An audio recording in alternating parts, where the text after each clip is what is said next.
Hello বন্ধুরা, তোমরা যারা সিদ্ধান্ত নিয়েছো ইংরেজিতে কথা বলবে আমাদের এই ইংলিশ স্পোকেন কোর্সটি তাদের জন্য।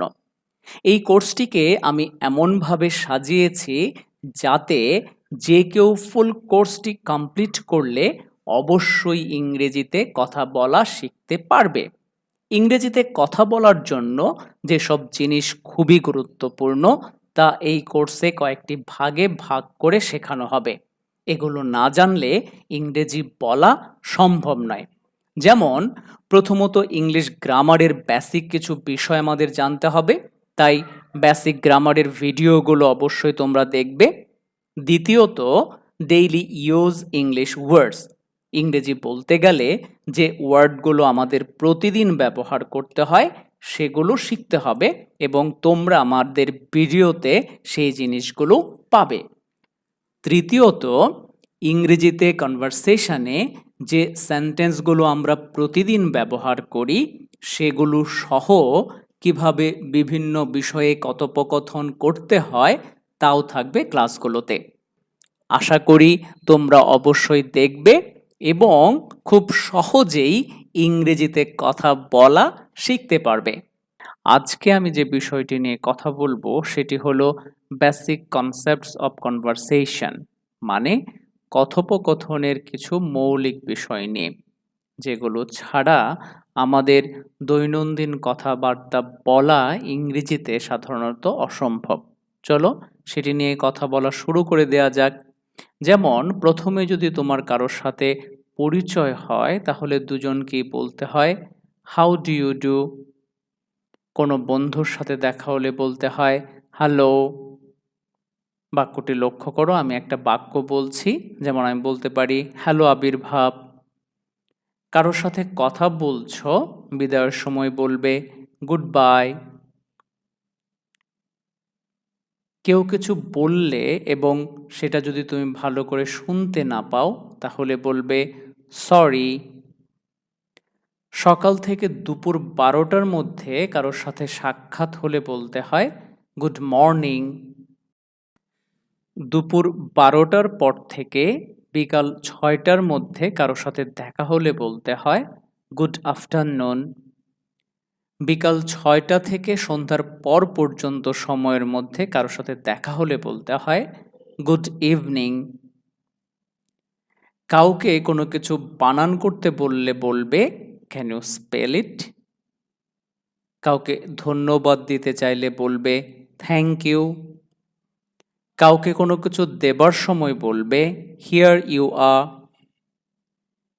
যখন কোনো কিছুর দাম জানতে চাইবে তখন বলবে হাউ মাচ। কিন্তু ওই জিনিসটি যদি দূরে থাকে তবে বলবে হাউ মাচ ইজ দ্যাট। কোনো রুমের নম্বর জানতে চাইলে বলবে হোয়াট নাম্বার। কারো নাম জানতে হলে বলবে ইয়োর নেম। কিন্তু অতি বিনয়ের সাথে কিংবা সম্মানিত কোনো ব্যক্তির ক্ষেত্রে বলবে ইয়োর নেম প্লিজ। কাউকে একটু অপেক্ষা করতে বললে বলতে হবে just a moment or just a minute please. কিন্তু ওয়েট এ মোমেন্ট প্লিজ বলা ঠিক না। কারো কাছে নিজের পরিচয় দেবার সময় বলবে আই অ্যাম শেখর, কিন্তু মাই নেম ইজ শেখর এটা বলাটা ঠিক না, বলবে আই অ্যাম শেখর। কারো চাকরি বা কাজের কথা জিজ্ঞাসা করার সময় বলবে হোয়াট ডু ইউ ডু। ইংরেজি কথোপকথনের ক্ষেত্রে ফোন করার সময় হ্যালো বলে উত্তর দিতে হয়, এরপর বলতে হয় দিস ইজ এবং তারপর নিজের নাম, যেমন হ্যালো দিস ইজ শেখর। ভাবে বুঝতে পারলে তখন বলতে হয় আই সি। যেমন আমরা একটি কনভারসেশন এখানে বলতে পারি, যেমন রানা নামের একজন বলল this is my reading room. তুমি মনে করো সোহান, তুমি বলছো ইয়েস। রানা আবার বলছে and this is the sitting room.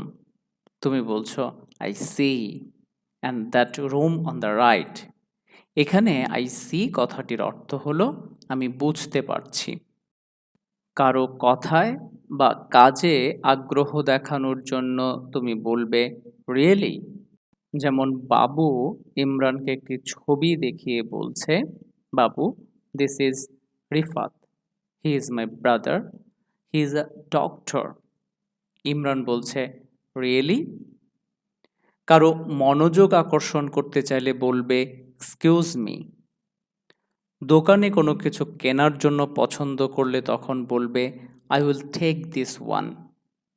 নিজের জাতীয়তার কথা দুভাবে বলা যায়, যেমন I am from Bangladesh, I am Bangladeshi.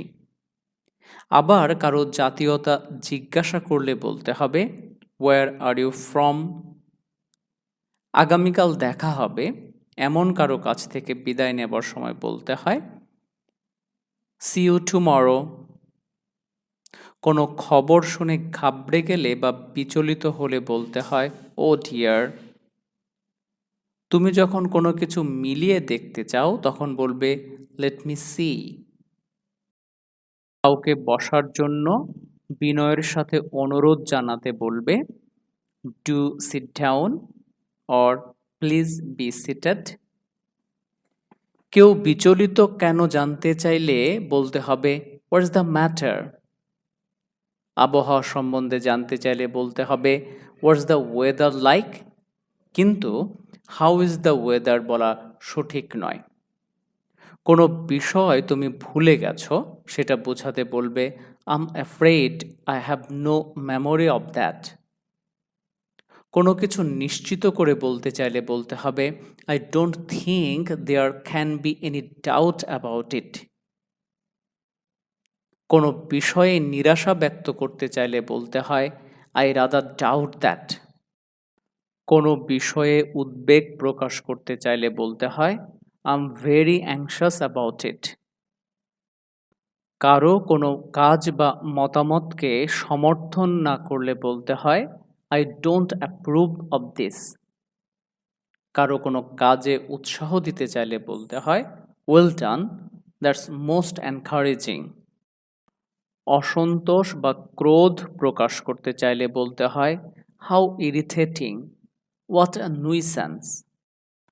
কারো সাহায্য গ্রহণে অসম্মতি জানাতে চাইলে বলতে হয় নো থ্যাংক ইউ অথবা নো ইটস অল রাইট।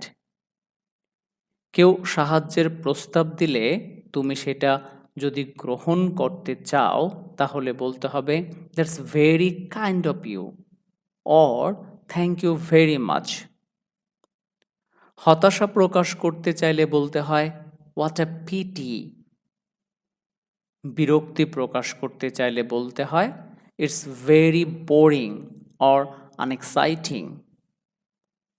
কোনো বিষয়ে স্বস্তি প্রকাশ করতে চাইলে বলতে হয় থ্যাংক গুডনেস অথবা ওহ দ্যাটস আ রিলিফ।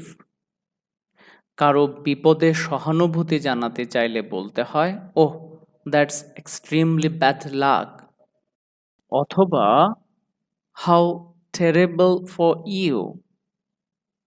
কারো কুশল জানতে চাইলে বলতে হয় আর ইউ ওয়েল অথবা হাউ আর ইউ কিপিং। কেউ কুশল জিজ্ঞাসা করলে জবাবে বলতে হয় I am extremely well thank you অথবা কোয়াইট ওয়েল থ্যাংক ইউ। গভীরভাবে দুঃখ প্রকাশ করতে চাইলে বলতে হয় এক্সট্রিমলি সরি।